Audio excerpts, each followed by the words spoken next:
दोस्तों ये बात तो सभी को पता है कि मृत्यु निश्चित है, इसे कोई भी टाल नहीं सकता। जिसका जन्म हुआ है उसका मरना निश्चित है, लेकिन ये बात कोई नहीं जानता कि किसकी मृत्यु कब होगी। लेकिन अगर कोई आपसे कहे कि वो आपकी मृत्यु की फिक्स डेट ही नहीं टाइम भी जानता है, तो आपको कैसा लगेगा? या फिर कोई यूँ कहे कि यह पूरी दुनिया ही खत्म होने वाली है, तो आपका रिएक्शन कैसा होगा?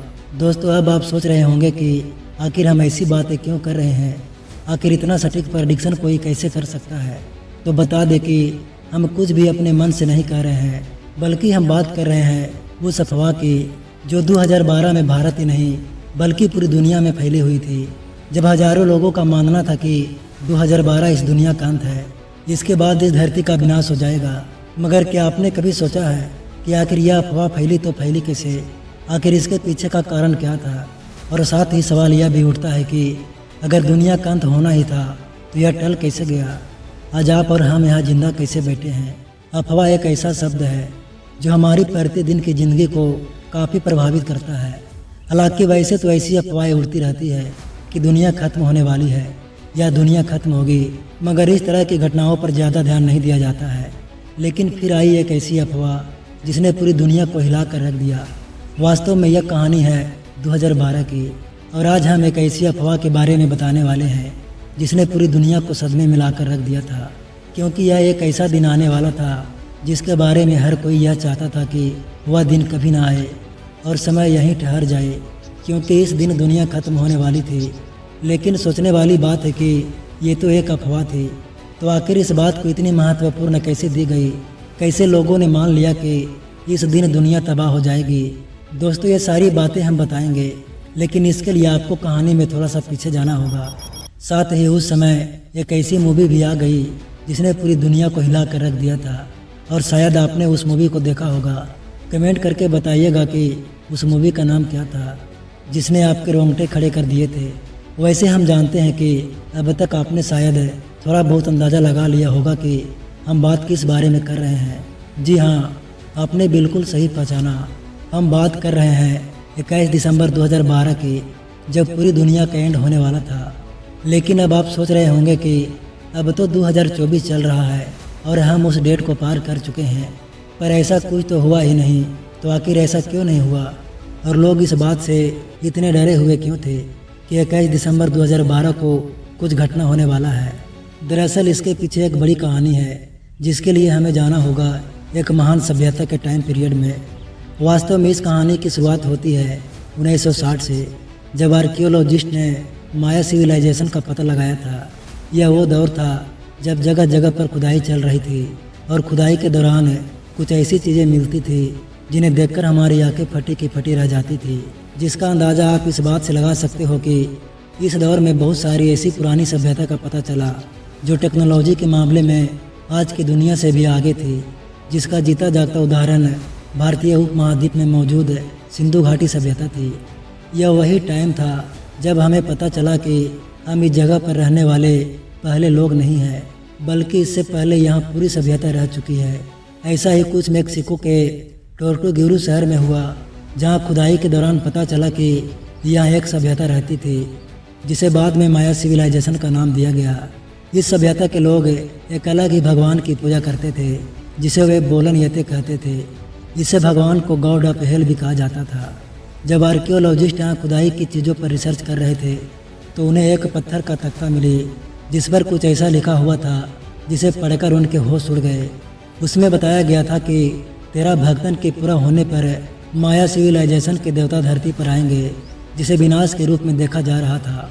लेकिन असल में यह 13 भक्तन है क्या? इसे समझने के लिए हमें माया सिविलाइजेशन की कैलकुलेशन को समझना होगा। पोपल बो माया सिविलाइजेशन में खोजा गया एक इंसेंट टेस्ट है जिसने इस सिविलाइजेशन से जुड़े कुछ रहस्यमय चीज़ों से पर्दा उठाया है। इस टेस्ट के अकॉर्डिंग यह लोग खुद को चौथी दुनिया में मानते थे। इससे पहले उनके देवता 3 और संसारों का निर्माण कर चुके थे जिनका एंड हो चुका था। माया सिविलाइजेशन के इस कॉन्सेप्ट को आप सनातन धर्म से जोड़कर भी समझ सकते हैं। जिस तरह सनातन धर्म में युगों को 4 युगों में बांटा गया है, सत्ययुग, त्रेता युग, द्वापर युग और कलयुग, ठीक उसी तरह माया सिविलाइजेशन भी 4 युगों में बटी हुई थी। चौथे युग के एंड को ही 13 भक्तन कहा गया है। अगर पूरी कैलकुलेशन की जाए तो इस चौथे युग के एंड की तारीख 21 दिसंबर 2012 निकल कर आई थी, यानी कि 21 दिसंबर को दुनिया खत्म हो जाएगी। यह अफवाह कहीं ना कहीं माया सिविलाइजेशन से जुड़ी थी, लेकिन आप सोच रहे होंगे कि ऐसा कुछ हुआ क्यों नहीं। दरअसल इसके लिए माया सिविलाइजेशन नहीं, बल्कि हम लोग खुद जिम्मेदार हैं। वास्तव में ऐसा इसलिए क्योंकि हम माया सभ्यता के उस टेस्ट को समझ ही नहीं पाए। क्योंकि सच तो यह थे कि माया सिविलाइजेशन ने कभी भी 21 दिसंबर 2012 को दुनिया के ख़त्म होने की प्रेडिक्शन नहीं की थी। असल में उनका कहना तो यह था कि उस दिन समय की एक चक्र खत्म होगी, ना कि पूरी दुनिया। लेकिन अब सवाल यह उठता है कि आखिर फिर इस तारीख को दुनिया के एंड के रूप में क्यों देखा जाने लगा। यह काफ़ी गहरा बात है। दरअसल इसके पीछे एक और कहानी है, जिसकी शुरुआत भी 1960 में हुई, जब अमेरिकी आर्कियोलॉजिस्ट ऑथर माइकल ने अपनी किताब द माया लिखी। इस किताब में उन्होंने बताया कि 13 भक्तन के एंड के बाद दुनिया में जितने भी बुरे लोग हैं उनका एंड हो जाएगा और फिर से एक नई शुरुआत होगी। और बस फिर क्या थी, इसी किताब से लोगों ने यह मानना शुरू किया कि 21 दिसंबर 2012 को दुनिया खत्म हो जाएगी और यहीं से अफवाह फैलने शुरू हो गई। लेकिन हम आपको बता दें कि सिर्फ इसी किताब से यह अफवाह नहीं बनी, बल्कि एक थ्योरी और है जिसने इसे हवा दी। इसे न्यूरोकैटेलिज्म थ्योरी कहते हैं, जिसे नैन्सी लीडर नाम की एक औरत ने दी थी। नैन्सी ने अपनी वेबसाइट जीटा टॉक के थ्रू यह दावा किया कि पृथ्वी के पास से एक ज्वाइंट प्लेनेट या एस्टेरॉयड गुजरेगा जो खतरनाक होगा, जो धरती का विनाश करने में सक्षम है। तो यही वजह थी कि नैन्सी के इस थ्योरी को लेकर भी कई लोग डरे हुए थे। मगर वो अलग बात है कि 21 दिसंबर 2012 को कुछ भी नहीं हुआ। वैसे नैन्सी के बाद भी कुछ राइटर्स ने इस बात का दावा किया था कि माया सिविलाइजेशन में बताई गई अर्थ के विनाश की तारीख बिल्कुल सही है और वाकई 21 दिसंबर 2012 को पृथ्वी का एंड हो जाएगा। इनमें एक फेमस नाम जकारिया सचिन का है, जिन्होंने यह सब कुछ मेसोपोटामिया के एक इंसेंट टेक्स्ट को ट्रांसलेट करने के बाद बताया था।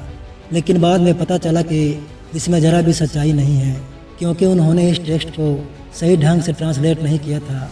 लेकिन हैरानी की बात तो यह है कि नैन्सी यहाँ भी नहीं रुकी। वह इसके बाद भी लोगों को एक के बाद एक तारीख देती रही और बताती रही कि जल्द ही दुनिया का एंड होने वाला है। लेकिन अब फर्क इतना था कि लोगों ने उनकी बातों पर विश्वास करना छोड़ दिया था। इतना सब हो गया था, लेकिन फिर भी 21 दिसंबर 2012 की अफवाह कोई भूल ही नहीं पा रहा था। इसी बीच 8 दिसंबर 2010 को एक ऐसी घटना घटी जिसके बाद लोगों को लगने लगा कि यह सच होने वाला है। दरअसल 8 दिसंबर 2010 को अमेरिका के एक न्यूज़ वेबसाइट पर एक आर्टिकल पब्लिश हुआ, जिसमें एक खगोल वैज्ञानिक क्रेग कैसन ने बताया कि हमारी पृथ्वी पर 3 बहुत बड़े ऑब्जेक्ट मूव करते हुए आ रहे हैं। यहाँ तक कि उन्होंने इन तीनों ऑब्जेक्ट के साइज का भी खुलासा करते हुए बताया कि यह मिड दिसंबर 2012 तक पृथ्वी पर पहुँचेंगे। इस खबर को सुनते ही चारों तरफ डर का माहौल छा गया। लेकिन कुछ दिनों बाद ही अमेरिका में एक प्रेस रिलीज जारी की गई, जिसमें बताया गया कि यह सभी झूठी अफवाहें हैं और इसमें 0.01% भी सच्चाई नहीं है। इस आर्टिकल में जिस खगोल का हवाला दिया गया था वो रियलिटी में एग्जिस्ट में ही नहीं था। सोचिए, एक अफवाह को रियलिटी बनाने के लिए न केवल एक इंसान है, बल्कि अमेरिका जैसे देश में कितने फ्रॉड किए थे। लोगों को इस अफवाह पर विश्वास करने के लिए मजबूर कर दिया गया था। बेचारे सीधे साधे लोग एक के बाद एक अफवाह सुनते और डर के माहौल में जीते रहे, जिसका अंदाज़ा आप इसी बात से लगा सकते हो कि अगर आर्कियोलॉजिस्ट पृथ्वी के आंतरिक संरचना से जुड़े हुए कोई रिसर्च भी करते तो लोगों को डर लगने लगता था कि कहीं वे भी 21 दिसंबर 2012 को सच ना बता दें। लोग बेसब्री से 2012 का इंतजार कर ही रहे थे कि उन्हें एक और बात सुनने को मिल गई। असल में 2008 में एक बार फिर ऐसा ही हुआ। एक आर्टिकल में बताया गया कि हमारा पृथ्वी का कोर फ्लूइड लगातार बदल रहा है, जिसकी वजह से इसका मैग्नेटिक फील्ड कमज़ोर हो रहा है। अभी तक तो लोग डर के माहौल में जी रहे थे। इन सारी बातों का लोगों के दिमाग पर काफ़ी गहरा असर हो रहा था, मगर फिर भी लोगों का एक ग्रुप ऐसा था जो इसे अफवाह मानकर लोगों को ना डरने की सलाह दे रहा था। लेकिन फिर कुछ ऐसा हुआ कि हर किसी को डर लगने लगा। ऐसा इसलिए क्योंकि अब हकीकत में एक ऐसा मुद्दा सामने आ गया था जिसके बारे में लोग चाह कर भी सोचना बंद नहीं कर पा रहे थे। असल में कुछ लोगों का कहना था कि 2012 के आसपास एक सोलर मैक्सिमम भी आने वाला था। अब आप सोच रहे होंगे कि आखिर सोलर मैक्सिमम क्या होता है।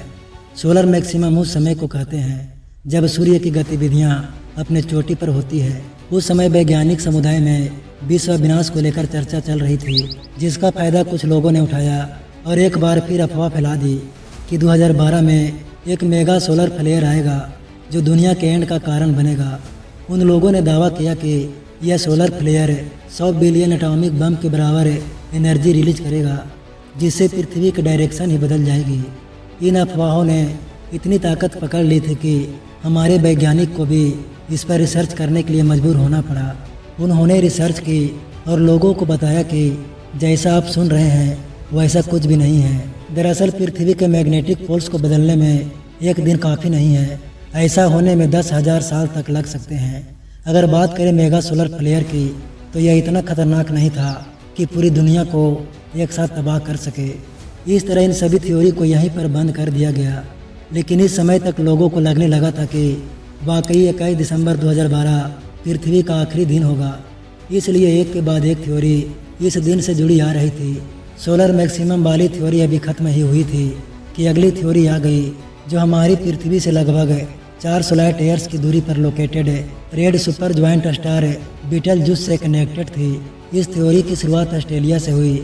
ऑस्ट्रेलिया के एक न्यूज़ पोर्टल पर आर्टिकल पब्लिश हुआ, जिसमें बताया गया कि बीटलजूस में सुपरनोवा विस्फोट होने वाला है। इस सुपरनोवा विस्फोट की डेट 2012 दी गई थी। हालांकि इस आर्टिकल में ऐसा कुछ भी नहीं कहा गया था कि यह 21 दिसंबर 2012 का होगा, लेकिन लोगों के बीच फैली अफवाहों का डर इतना गहरा था कि उन्होंने खुद ही मान लिया कि यह 21 दिसंबर 2012 को होने वाला है। इस बार अफवाह का कारण थोड़ा स्ट्रॉन्ग था। लोगों ने इस थ्योरी को तो पढ़ा, लेकिन समझने की कोशिश नहीं की, क्योंकि उस समय अगर कोई कहता कि ऐसा हो सकता है तो सब मान लेते कि यह जरूर होगा। लेकिन सुपरनोवा विस्फोट से हमें कोई भी खतरा नहीं था। ऐसा इसलिए क्योंकि इसके पीछे 2 रीजन थे। पहला तो यह कि अगर सुपरनोवा विस्फोट पृथ्वी से 50 लाइट ईयर्स की दूरी पर होता तो ही हमें इससे खतरा हो सकता था। दूसरी बात यह है कि सुपरनोवा विस्फोट की कोई एकदम सही डेट फिक्स करना नामुमकिन था, क्योंकि यूनिवर्स अपने हिसाब से चलता है, ना कि हमारे बनाए हुए कैलेंडर से। इस खबर ने इतनी रफ्तार पकड़ ली कि नासा को भी इसका स्पष्टीकरण देना पड़ा। इसके बाद गैलेक्टिक अलाइनमेंट की थ्योरी सामने आई, जिसने लोगों को फिर से डरा दिया। लेकिन गैलेक्टिक अलाइनमेंट का मानव सभ्यता पर कोई असर नहीं पड़ता, क्योंकि यह हमसे काफ़ी ज़्यादा दूरी पर होता है। एक के बाद एक थ्योरी आती जा रही थी। फिर आई शिव परिकल्पना, जो बताती है कि पृथ्वी पर आने वाली कोई भी प्राकृतिक आपदा जैसे विलुप्ति की घटनाएं अचानक नहीं आते, बल्कि उनका कारण मिल्की और गैलेक्सी में सूर्य की पोजीशन है। इसके अकॉर्डिंग यह माना जा रहा था कि 2012 में कुछ ऐसा ही सामूहिक विलुप्ति होने वाला है जो पृथ्वी पर तबाही मचा देगा। लेकिन ऐसा कुछ भी नहीं हुआ। हम सभी आज भी जिंदा हैं और सही सलामत है। 21 दिसंबर 2012 जिसे इतना हाईलाइट किया जा रहा था, वह भी नॉर्मल दिनों की तरह गुजर गया।